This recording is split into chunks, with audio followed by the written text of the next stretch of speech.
Assalamualaikum warahmatullahi wabarakatuh. Yang saya hormati kedua dosen penguji saya. Pertama adalah Bapak Dr. Julius Antoni Eskom Mkom. Kemudian kedua adalah Bapak Dr. Yuhandri Eskom Mkom. Terima kasih Pak sudah meluangkan waktunya untuk bisa melakukan sidang tesis saya ini. Dan juga rasa terima kasih saya kepada kedua dosen pembimbing. Yang pertama adalah Bapak Profesor Sarjon David Eskom MSc, kemudian kedua adalah Bapak Dr. Insinyur Sumijan MSc. Puji dan syukur kita ucapkan kepada Allah Subhanahu wa taala bahwasanya kita diberikan nikmat kesehatan sehingga bisa bertemu pada kali ini, dan juga salawat beri salam kita panjatkan untuk manusia sebaik-baik dirikan Allah, yaitu Rasulullah Sallallahu Alaihi Wasallam. Baik, untuk bersingkat waktu saya akan coba memaparkan beberapa pemaparan terkait tesis saya yang berjudul Implementasi Enterprise Application Integration EAI menggunakan metode Application Interface Level. Studi kasus di Badan Perencanaan Pembangunan Daerah Provinsi Sumatera Barat. Nah, salah satu undang-undang yang mendasar dalam penerapan e-government di pemerintahan itu adalah Undang-Undang Nomor 23 tahun 2014. Undang-Undang 23 tahun 2014 ini merupakan undang-undang tentang pemerintahan daerah, di mana salah satu pasalnya mengamanatkan pemerintahan daerah wajib menyediakan informasi pemerintah daerah yang terdiri atas informasi pembangunan dan juga informasi keuangan. Nah, dalam informasi pembangunan itu telah lahir sebuah Permendagri terbaru, yaitu Permendagri nomor 70 tahun 2019. Informasi pembangunan daerah itu dikelola dalam sistem informasi yang diistilahkan dengan SIPD atau Sistem Informasi Pembangunan Daerah, dibangun dan dikembangkan untuk menghasilkan layanan informasi. Informasi pemerintah daerah ini diharapkan saling terhubung dan terintegrasi berbasis elektronik. Salah satu bentuk penerapan informasi pembangunan daerah yang berada di Sumatera Barat itu adalah e-database. E-database merupakan aplikasi penampung dan penyaji semua informasi terkait hasil pembangunan. Pengembangan dan pembangunan e-database di Sumatera Barat dilaksanakan baik di tingkat provinsi dan juga di tingkat kabupaten kota. Sehingga hal ini menimbulkan permasalahan terjadinya data-data pembangunan yang tersebar pada kabupaten kota karena hal ini bersifat pengelolaan masing-masing. Integrasi sistem sangat dirasa perlu dalam implementasi e-database. Informasi yang lengkap dan akurat menjadi salah satu pendukung untuk mengimplementasikan teknologi informasi dalam pemerintahan yang efektif dan efisien. Dalam penerapan integrasi diperlukan suatu pendekatan. Salah satu metode pendekatannya adalah Enterprise Application Integration atau disingkat dengan EAI. Perumusan masalah pertama itu bagaimana EAI itu menjadi salah satu solusi memenuhi kebutuhan integrasi pada Badan Perencanaan Pembangunan Daerah. Kemudian kedua, bagaimana mengintegrasikan aplikasi dengan tujuan untuk menyederhanakan dan mengoptimalisasi proses bisnis dan menghindari terjadinya double entry. Kemudian masuk pada batasan masalah, penelitian ini dilakukan pada sistem database perencanaan pembangunan daerah Provinsi Sumatera Barat yang berada dalam subdomain e-database.sumaprov.go.id. Kemudian kedua, pengintegrasian terhadap sistem database perencanaan pembangunan berada di tingkat provinsi dan juga di tingkat kabupaten kota. Tujuan penelitian itu adalah pertama merancang dan menganalisa arsitektur EAI ini untuk mengintegrasikan sistem informasi pada pemerintahan Provinsi Sumatera Barat. Kemudian kedua, mengimplementasi metode Application Interface Level dalam bentuk manajemen integrasi aplikasi pada pemerintah Provinsi Sumatera Barat. Kemudian yang ketiga, menjadikan manajemen aplikasi tersebut dibangun juga sebagai alat media keamanan terhadap integrasi antar sistem yang selama ini dilakukan. Nah, ini ada beberapa definisi dari EAI yang coba saya kutip. Ya.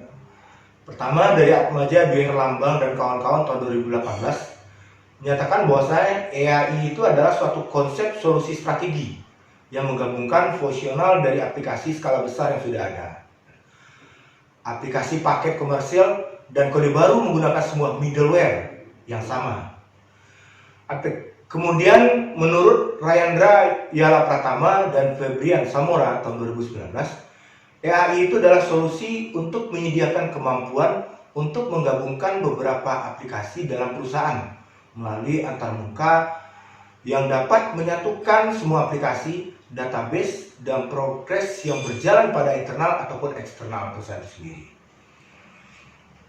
Nah, kemudian ada 4 metode untuk mengimplementasikan EAI tersebut, yaitu pertama adalah data level, kemudian kedua application interface level, ketiga method level, kemudian user interface level. Nah, untuk data level itu merupakan suatu proses dan teknik, ya, dan juga teknologi yang memungkinkan perpindahan data itu melalui data storage kepada data system. Metode ini melakukan pola ekstraksi data dan melakukan updating pada sistem database yang baru. Nah, contohnya mungkin sering kita temui adalah ekspor impor dalam integrasi. Suatu aplikasi untuk integrasi dengan aplikasi lain itu biasanya ekspor file Excel, ya. Kalau kita istilahkan dengan selemah-lemahnya integrasi. Kemudian kedua adalah application interface level.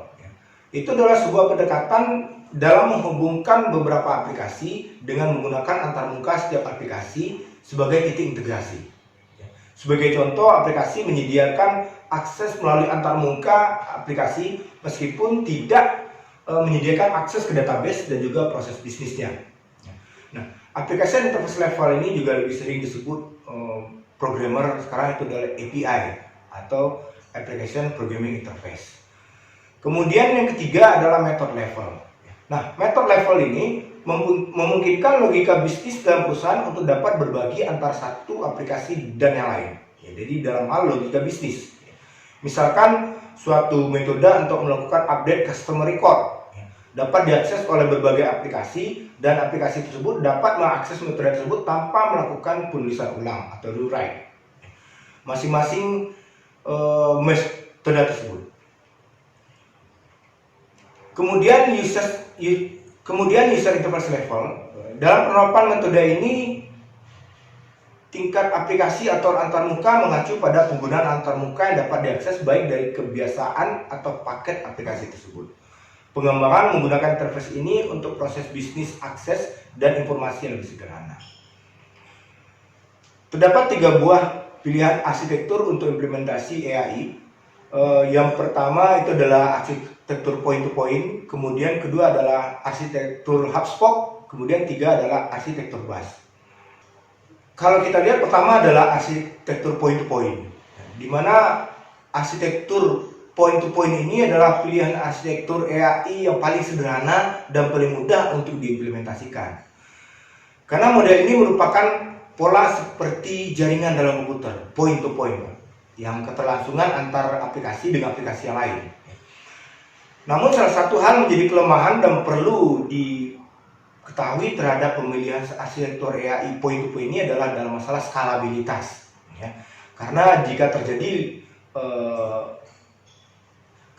terdapat 5 buah aplikasi dalam suatu organisasi yang diintegrasikan menggunakan arsitektur point to point, maka pada saat 5 aplikasi terjadi 10 point to point yang akan terbentuk nantinya, di mana rumusnya adalah 5 dikali 5 kurang 2 per 2, ya, sehingga menghasilkan 10 poin, 10 titik. Nah, bisa dibayangkan kalau seandainya aplikasi yang integrasikan itu 20, jadi mungkin ratusan point to point yang akan harus dilakukan untuk mengintegrasikan 20 integrasi aplikasi. Kemudian adalah arsitektur HubSpot. Ya, arsitektur HubSpot itu merupakan integrasi. Arsitektur HubSpot ada aplikasi integrasi tersebut dapat terhubung satu sama lain dengan menggunakan konektor. Ya. Hub dalam hal ini dapat berupa perangkat lunak, software yang bertindak layaknya sebuah hub dalam jaringan komputer. Nah, yang menjadi pusat atau sentral dari keterhubungan lalu lintas serta paket data serta paket yang terhubung padanya. Ya. Kemudian semua aplikasi akan diintegrasikan melalui hub, sedangkan aplikasi diistilahkan dengan spoke dan juga pengintegrasinya diistilahkan dengan hub. Nah, Kemudian arsitektur bus. Arsitektur bus ini merupakan arsitektur AI penggabungan antara point to point dan juga hotspot. Nah, kita masuk pada bab 4 analisa dan perancangan. Di sini saya coba paparkan tentang work system framework, analisa sistem yang sedang berjalan. Di mana ada situ customer, product service, business process, kemudian participant, information, dan juga teknologi. Nah, dalam hal customer itu berperan di sini adalah pertama programmer Bapeda, kemudian programmer Pemda, dan juga programmer administrator. Ya. Nah, kemudian produk dan service dalam analisis sistem yang sedang berjalan itu adalah pembuatan aplikasi untuk menunjang berjalannya sistem pada Badan Perencanaan Pembangunan Daerah. Sedangkan dalam hal analisa sistem yang sedang berjalan, ya, baik dari customer itu tadi, bahwasanya bisa kita paparkan menjadi work system framework.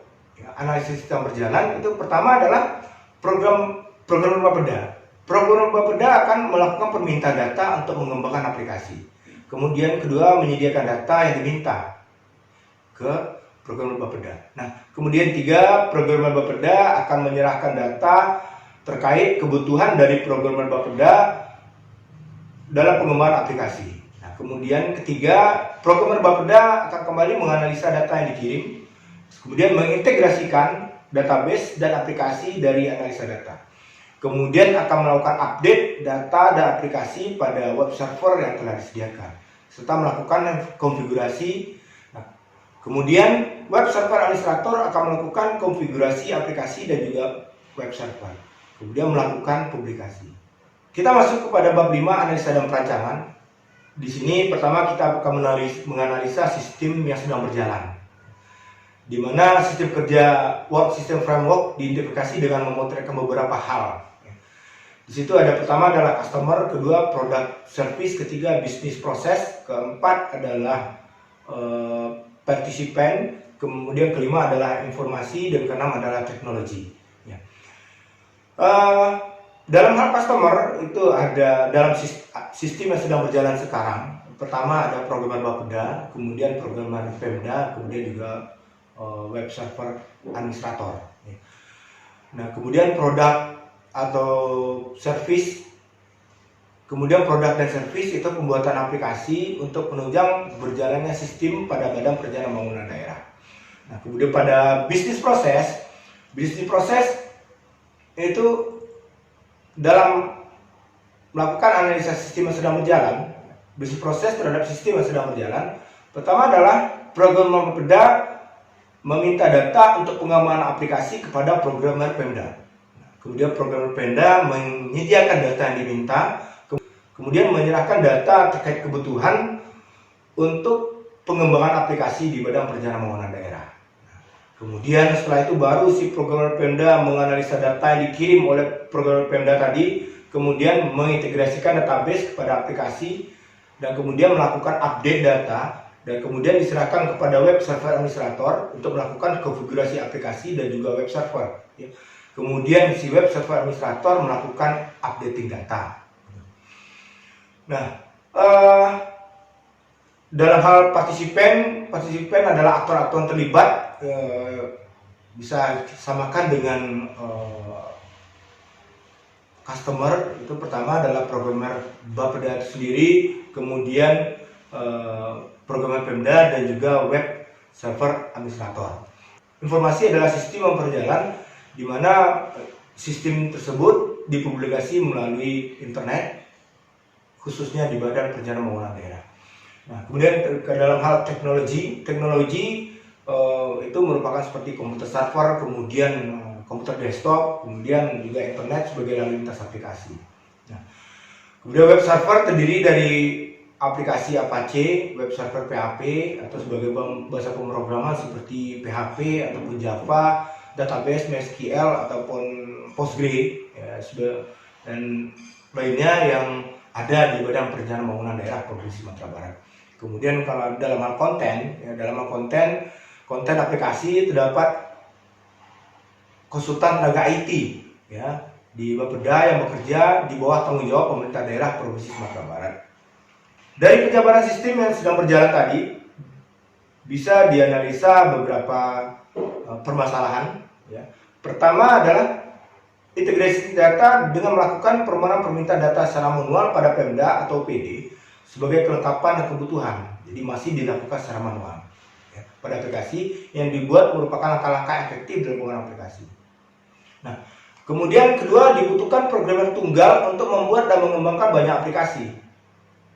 Dan dampak pengembangan aplikasi kedepannya menjadi ketergantungan terhadap si programmer itu sendiri. Kemudian integrasi dapat dilakukan jika mempunyai pemahaman dalam hal bahasa pemrograman yang sama antara programmer internal dengan programmer eksternal. Nah, ini merupakan work system framework pengembangan sistem yang diusulkan. Ya. Pertama, dalam hal customer itu masih tetap itu programmer Bapeda, programmer Pemda dan juga website administrator. Kemudian produk dan service itu lebih kepada produknya adalah pembuatan API yang dibutuhkan untuk aplikasi integrasi Bapeda. Kemudian ketiga adalah bisnis proses. Nah, bisnis proses ini juga mengalami sedikit perubahan ya, karena kita sudah berbicara masalah integrasi, kita berbicara masalah API ya. Pertama tentu si programmer Bapeda meminta data untuk aplikasi kepada programmer Pemda. Ya, kemudian pembuatan API penghubung untuk menghasilkan data yang dapat diakses dari aplikasi Bapeda. Kemudian mendaftarkan API tersebut ke dalam aplikasi yang kita coba kembangkan atau kita istilahkan dengan aplikasi Gateway API yang berada di Bapeda akan bisa data tersebut digunakan. Kemudian program Bapeda akan memanajemen Gateway API dan berbagi API kepada Pemda. Kemudian program Bapeda baru akan mengembangkan aplikasi Bapeda dengan menggunakan data dan gateway API yang telah disediakan, kemudian melakukan updating data. Nah, kemudian baru si web administrator akan melakukan konfigurasi aplikasi dan web server, kemudian melakukan publikasi aplikasi. Jadi program Bapeda dan juga program Pemda dalam hal ini akan saling berkomunikasi dalam hal pembuatan API. Nah, kemudian API ini akan didaftarkan ke dalam aplikasi yang sedang kita kembangkan. Di sini bisa kita lihat konten diagram pengembangan sistem integrasi aplikasi pada Bapeda. Dalam hal ini ada web client, kemudian juga internet, kemudian juga web server, kemudian di situ ada web aplikasi. Nah, web aplikasi ini adalah aplikasi utama integrasi aplikasi yang akan memanage yang akan memanage lalu lintas API nantinya. Di mana aplikasi utama integrasi ini diletakkan dalam satu server mungkin atau dihostingkan di dalam satu hosting yang dengan punya nama domain sendiri yang kemudian dikonfigurasikan oleh web server administrator dan detail dari aplikasi itu mempunyai fungsi pertama seperti main modul, kemudian manajemen modul user, ketiga manajemen modul API, kemudian manajemen modul kategori API, kemudian token modul, keempat adalah autentifikasi modul. Ya. Nah, kemudian dalam konten diagram tadi terlihat web aplikasi N, ya, aplikasi dalam bentuk API yang telah dibangun dan aplikasi tersebut berada dalam directory hosting pada masing-masing. Nah, dalam hal pengujian Pak, ini saya coba mengimplementasikan rekayasa sistem ini, sistem manajemen API, di mana saya coba hosting di dalam suatu IP pabrik. Ya. Nah, aplikasi yang akan terhubung ya, itu adalah aplikasi di Sumbar dan juga aplikasi di Kabupaten Agam. Ya. Nah, aplikasi di Sumatera Barat itu adalah beralamat di database sumbarprof.co.id. Ya. Kemudian aplikasi Kabupaten Kota kita ambil sampel adalah database Agam beralamat di database agamkap.go.id. Nah, kedua aplikasi ini akan saling berbagi API untuk bisa terintegrasi menggunakan manajemen API yang sudah kita kembangkan. Jadi bisa disimpulkan bahwasanya arsitektur yang saya kembangkan dalam pengembangan API ini menurut EAI adalah arsitektur HubSpot, ya, di mana SAT. Manajemen API sebagai hub dan aplikasi-aplikasi integrasi sebagai spoke. Nah, level pengintegrasian data berada di level application interface level, ya, karena kita berbicara masalah API. Nah, ini beberapa screenshot dari aplikasi. Ya. Pertama ada login aplikasi, dashboard aplikasi, dan pengaturan user. Mungkin lebih lanjut bisa saya paparkan pada saat sidang online nantinya. Nah, ini hasil Pak, hasil dari rekayasa pembangunan aplikasi manajemen application interface level atau sering disebut dengan API atau application programming interface berhasil dilakukan, ya, dimana di situ bisa kita lihat database sumber berhasil menarik data database yang ada di Kabupaten Agam, gitu, ya. Bisa kita lihat aplikasi database sumber di situ, kemudian kabupatennya adalah Kabupaten Agam. Nah, setelah pengujian dilakukan, masuk ke tahap analisa hasil, di mana berdasarkan hasil pengujian terhadap perangkat lunak, sebelumnya dapat disimpulkan beberapa hal. Bahwasanya pertama, pembuatan aplikasi dengan metode API ini sangat membantu programmer dalam menentukan kebutuhan requirement, ya, dan pengembang aplikasi integrasi di Bidang Perencanaan Provinsi Sumatera Barat. Kemudian kedua, permasalahan dalam pembangunan aplikasi dengan berbagai jenis bahasa pemrograman dapat diintegrasikan dengan menggunakan metode API. Nah, kemudian ketiga, penggunaan pengolahan API dibangun, permasalahan pada pembuat aplikasi dan tingkat dependensi ke depan dapat dimanage dengan baik. Kemudian aplikasi atau perangkat lunak yang dirancang sangat membantu tenaga ahli teknologi atau IT pada Bapeda dalam manajemen data aplikasi karena data bersifat reusable. Dalam penerapan integrasi aplikasi menggunakan metode API diperlukan kerjasama baik antara si web administrator sebagai pengelola API dengan programmer Pemda dan juga programmer Bapeda. Hasil dari integrasi aplikasi dengan menggunakan metode API atau application interface level menghasilkan output dalam bentuk teknis kode bahasa pemrograman PHP, menghasilkan kode dalam konteks aplikasi pada tampilan program PHP untuk programmer dan tampilan konten aplikasi pada tampilan aplikasi yang diintegrasikan. Bisa kita simpulkan bahwasanya apabila pemerintah Provinsi Sumatera Barat melalui Dinas Komunikasi dan Informatika menerapkan manajemen integrasi sistem yang sudah kita kembangkan, ya, dengan metode API, itu lebih memudahkan dalam pengolahan dan juga memonitoring serta mengevaluasi integrasi dan juga memiliki kemampuan untuk mengatasi permasalahan, ya, baik permasalahan dalam memanage, dalam menggabungkan aplikasi yang telah dibangun, baik itu antar aplikasi, antar kantor ataupun antar daerah, dan mungkin bisa jadi dan mungkin juga melalui pusat.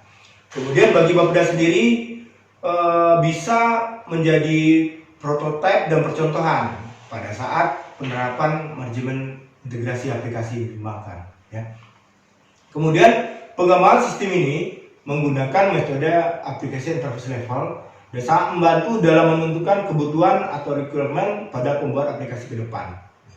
Kemudian dalam pengimplementasian AI pada level data, maka pengaksesan informasi dalam database bisa dilakukan tanpa harus mengubah struktur, ya, database itu sendiri maupun sisi logik.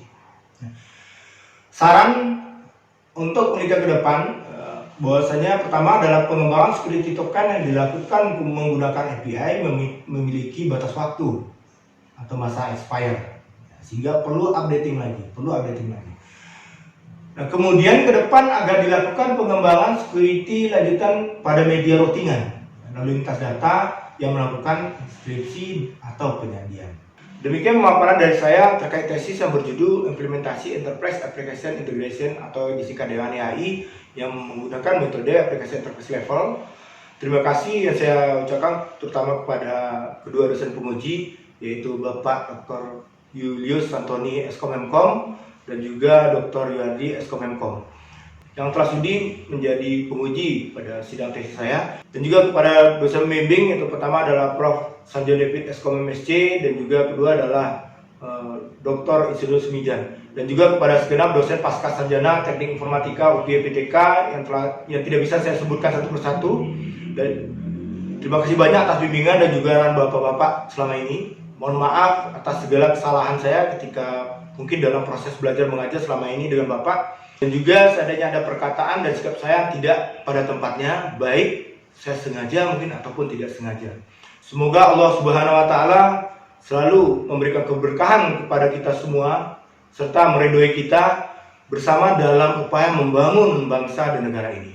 Terima kasih. Assalamualaikum warahmatullahi wabarakatuh.